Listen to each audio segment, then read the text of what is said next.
The scariest places in America, Waverly Hills Sanatorium. Waverly Hills Sanatorium was once a state-of-the-art medical facility that opened its doors in 1910 to treat those suffering from tuberculosis, but it quickly gained a reputation for being one of the deadliest hospitals in the United States. The place is now considered one of the most haunted locations in the country, with tragic stories of patients and staff members who lost their lives there. What happened here? Is this place really cursed, or are these just the ramblings of superstitious locals? Let's find out. Number 9. A history of tragedy. What makes Waverly Hills so unique is that it wasn't just one building but 3 that were all connected by underground tunnels. Building A was the first and was completed in 1910. By 1924, though, the number of TB cases was on the rise and the sanatorium needed to expand. So they built Building B. It was even bigger than Building A and had its own dining room, kitchen, and laundry facilities. By the late 1930s, it was clear that more space was needed, and so Building C was added on, which also included a powerhouse that supplied electricity and hot water to the entire complex. This was done at the height of the Great Depression, when money was hard to come by. So the buildings were cheaply constructed and didn't meet modern safety standards. They used flammable wooden beams and hollow tile that easily collapsed. The buildings were also dangerously close to an active mine shaft, making them prone to cave-ins.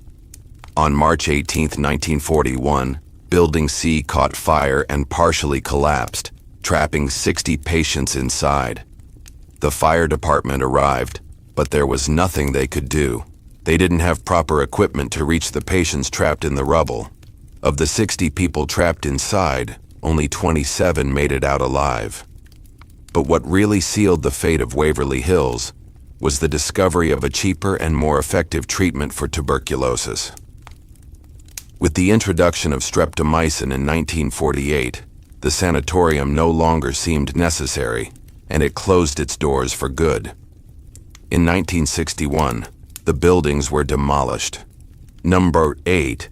Mass grave. In total, over 63,000 people died at Waverly Hills Sanatorium, with 3,000 of those being children. The remains of the victims were initially buried in the yard of the sanatorium. However, after the place was abandoned, grave robbers came and dug up many of the bodies, selling the bones to medical schools for a profit. Some sources claim that not all of the bodies were recovered after the demolition of the sanatorium. If this is true, then the spirits of these poor souls may still be resting underneath the parking lot where the complex once stood. Number 7. The Shadow People. One of the most common experiences reported by those who visit Waverly Hills is the feeling of being watched. Many have reported seeing shadow figures lurking about the buildings, and some have even captured photos of strange dark shapes that appear to follow visitors around. One such photo taken by an investigator during a paranormal investigation has become famous in the field of ghost hunting. The image appears to show a boy in a suit that looks like he was possessed by a demon. Number 6. Ghostly apparitions. It isn't just shadow figures that have been seen. Many different ghosts have been captured on camera. One woman who frequently appears is a nurse wearing old-fashioned clothing. She's been seen standing in the window of one of the buildings and has even interacted with some visitors. There's also a little girl dressed in a nightgown who has appeared in several photos. Visitors have reported hearing her footsteps walking back and forth on the second floor. One of the creepiest sightings of a ghost occurred when an investigator was exploring the basement alone. He heard someone call his name, and then they felt a cold spot and heard chains dragging metal moans. Then suddenly, out of nowhere, a pair of shackles fell off the shelf in front of him. He grabbed his camera and snapped a photo of the spot where the chains fell, which later developed to show 2 sets of shackles that weren't there when he took the picture. Number 5. Shadow figures caught on camera. As mentioned earlier, One of the most famous photos taken at Waverly Hills shows a possible demonic figure lurking behind a victim. But there's another photo that's even more disturbing. Two investigators were using an EVP recorder to try and capture voices that couldn't be heard. When they listened back to the recording, they heard a voice that belonged to neither of them. But that wasn't the creepy part. As they continued listening, they realized that there were multiple voices talking, like dozens of people having a conversation. But when they checked the recording, there was only one person speaking. This has led some to believe that the sanatorium is full of restless spirits that don't want visitors trespassing on their land. Number 4. Bloody messages. There have been a few instances where visitors have found bloody messages written in rooms throughout the sanatorium. Even if these messages are simply the work of vandals, they still add to the creepy atmosphere of the place. Number 3. The tunnel. Connecting the 3 buildings at Waverly Hills was a series of tunnels that were used to transport food, waste, and patients. These tunnels were pitch black and dank, and the ceilings were so low that most people had to crawl through them. If that wasn't bad enough, the floors were covered in grease and grime, and the air was thick with the smell of decay. The tunnels were also infested with rats, and if a patient happened to fall down, they would be left there to die. The tunnels are now blocked off and visitors are not allowed to enter them, but some have snuck in anyway. Those who have explored the tunnels have claimed to hear voices and footsteps echoing around them, even though they know they're alone. They've also said that the air grows colder and damper the deeper you go into the tunnels. Some have even seen strange shadows moving around in the darkness. Number 2. The auditorium.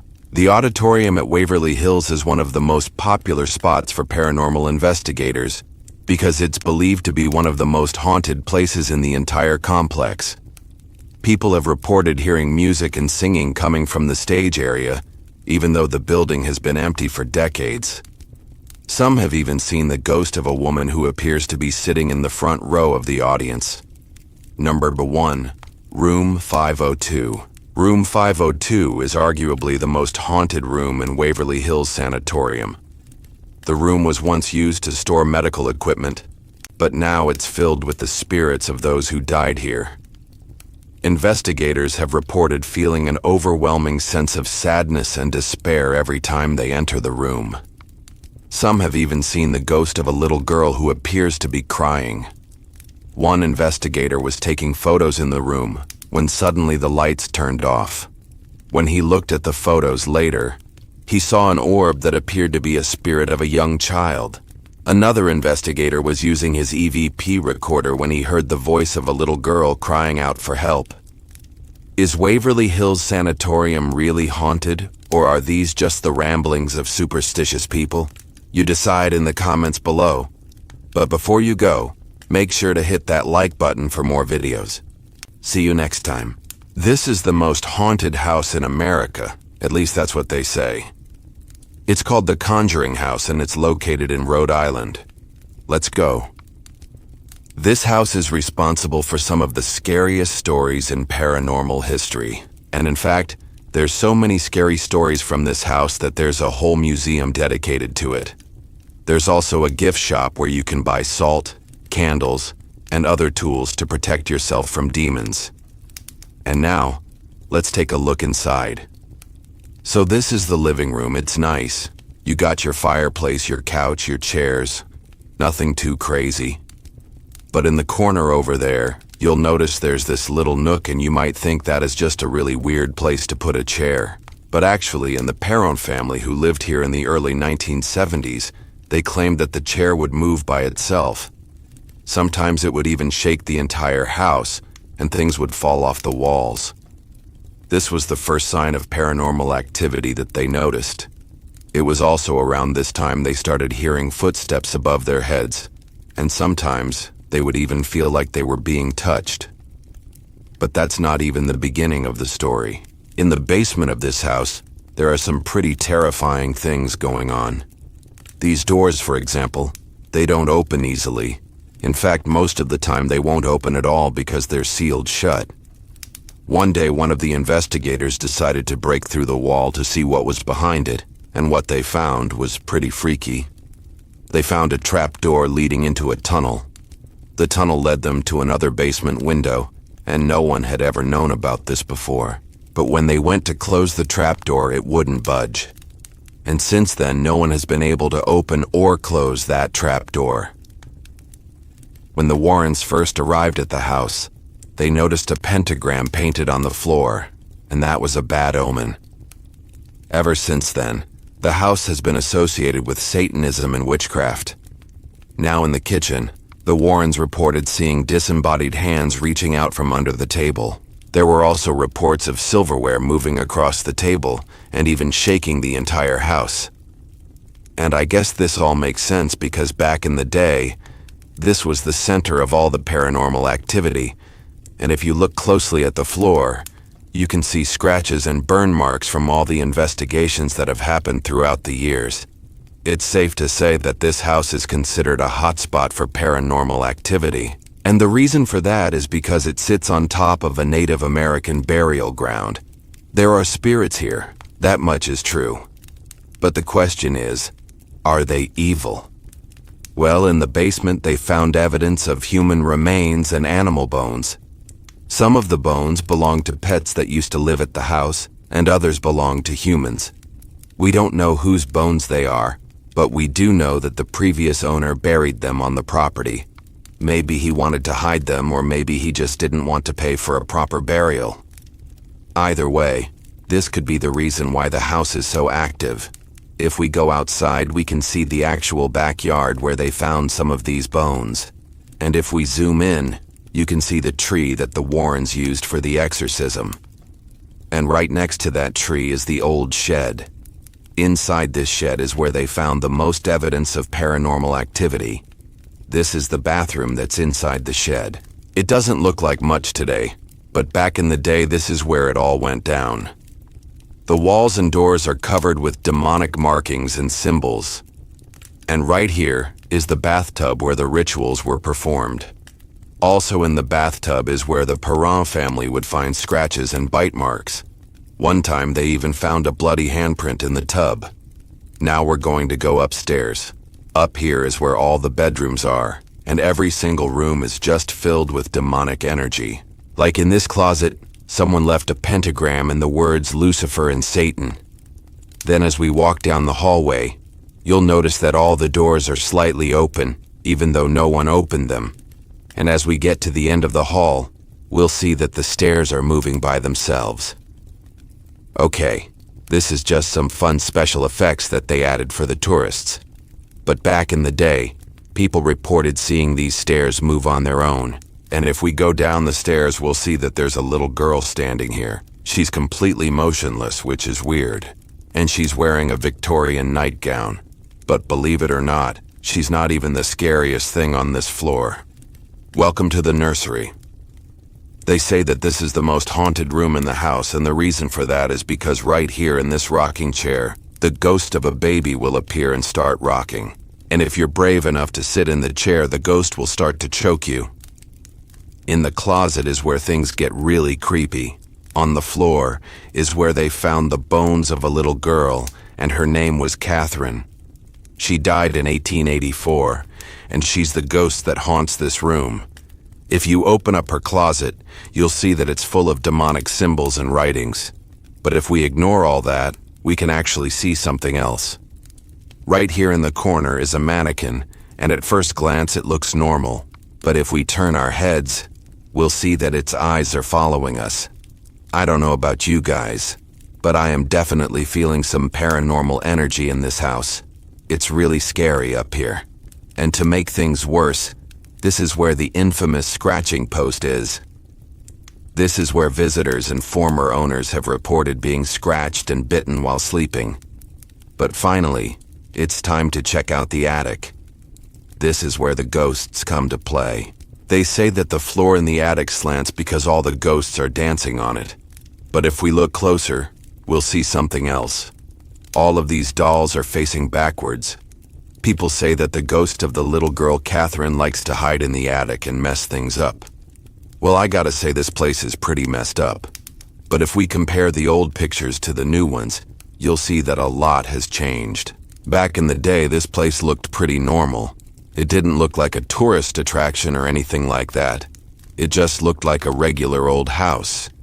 Now, the owners of the house say that there are around 10 ghosts that haunt this property. And if you want to see them for yourself, well, you're in luck because you can actually visit the house. It's now known as the Ghostland Museum. But if you decide to go, be careful because it's said that if you cross the threshold of this house, you will never leave the same. So I want to ask you, what did you think of this house? Do you believe that it's haunted, or do you think it's all just a bunch of bull? Let me know in the comments below. A woman was scratched across the face by an invisible hand. She turned around to see no one, but she could hear footsteps running down the hallway. This is the terrifying story of the Sallie House in Kansas. I'm your host, and this is the most haunted house in America. In 1872, Colonel James Smith moved into the Queen Anne-style mansion with his wife and their 7 children. But it wasn't long before tragedy struck. One night, 6-year-old Sally Smith was awakened in her room by what sounded like screams in the hallway. Being the brave little girl that she was, she got out of bed to go investigate. As she walked down the dark hallway, she heard the screams getting louder.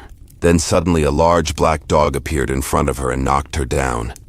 Little Sally screamed for her mother, but no one could hear her, and so she died right there in the hallway from either fright or a head wound. It's been said that ever since that day, the spirit of Sally has been haunting the house. To this very day, visitors have reported hearing strange voices coming from the walls. But the scariest part about this story is that we may have found photographic evidence of one of these paranormal events. In this picture taken by a paranormal investigator, you can clearly see a little girl standing in the corner of the room. And if you look closely at the window on the right side of the photograph, you can see the reflection of another young girl standing right behind her. I've blurred the image for you here, but let me ask you this. Are these just 2 girls standing in a room? Or is there something more going on here? Let me know what you think in the comments below. The home remained in the Smith family for several generations until Helen Viola purchased the home in the 1960s. It didn't take long for Helen to notice some strange things happening around the house. One evening, she was sitting in the living room when she heard what sounded like screams in the hallway. Then out of nowhere, a rocking chair began to rock back and forth on its own. Helen's son, Jim, even witnessed a full-bodied apparition of a little girl in a nightgown standing at the foot of his bed. Then one day, Helen was watering the plants in the sunroom when she heard someone walking up behind her. She turned around and saw a little girl wearing a nightgown. Helen could see the flowers the little girl was carrying in her hands, but when she reached out to grab them, they went straight through her arm. And then just like that, the little girl vanished. But the scariest encounter of all happened just a few days later. Helen was brushing her hair when she felt something cold brush across her face. She looked up to see no one there, but then she heard footsteps running down the hallway.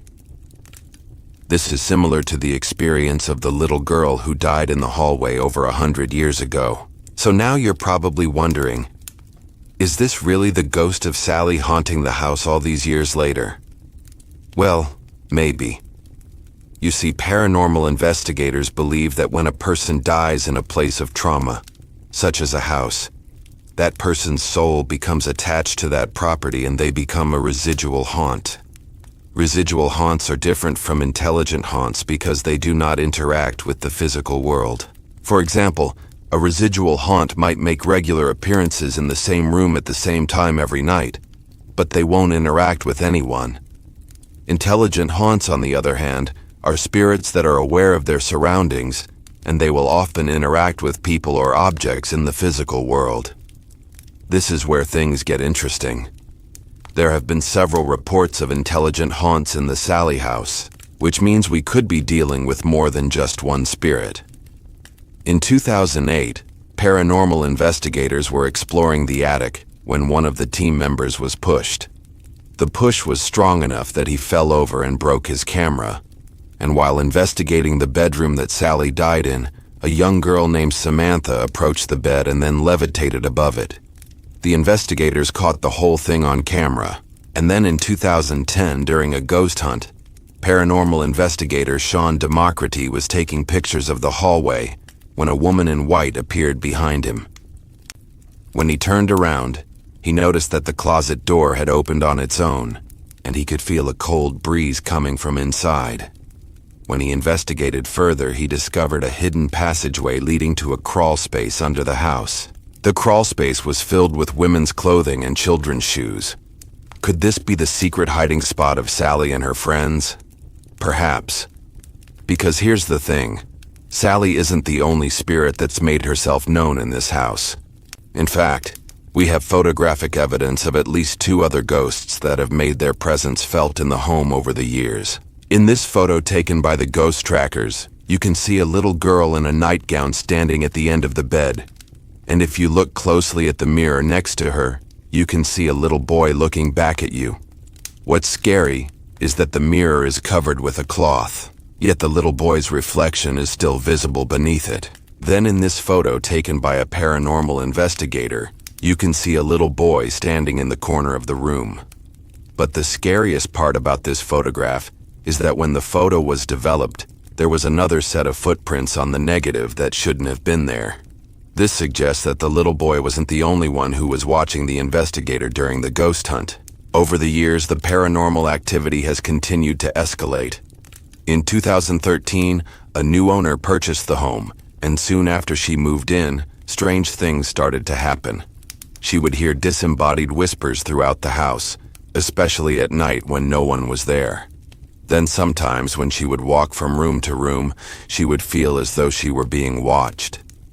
And as if that weren't bad enough, she also started seeing apparitions of little children peering at her from windows and doorways. This led her to believe that Sally was not only haunting the house, she was trying to communicate with her. To this day, the house is still privately owned. However, if you'd like to visit, the owners allow tourists to explore the grounds. Just remember, if you go, don't be surprised if you see the ghost of a little girl in a nightgown. Speaking of ghosts, did you know that the White House is haunted by at least 3 ghosts?